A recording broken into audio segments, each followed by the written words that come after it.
ভালো থাকবেন বন্ধুরা। তুলসী পুজোর এই ব্লগে অনেক অনেক স্বাগত। আপনারা প্রত্যেকে কিন্তু অবশ্যই প্রণাম করবেন মাকে। মাকে কিন্তু আমি এভাবে চাদর পরিয়ে দিলাম, তারপর মাকে আমি মাটির প্রদীপে আহ্বান করলাম আমার বাড়ির শান্তি শৃঙ্খলা বজায় রাখার জন্য।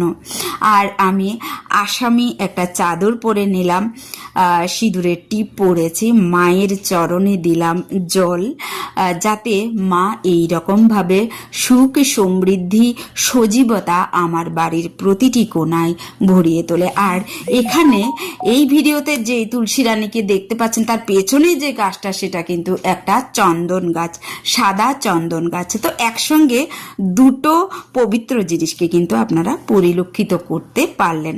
অবশ্যই কিন্তু আপনারা ভিডিওটাকে লাইক কমেন্ট করবেন। ও হ্যাপি ক্রিসমাস তো সবাই লিখছেন, সবাই ভালো থাকবেন। অবশ্যই মা তুলসী রানী লিখে যাবেন। প্রণাম।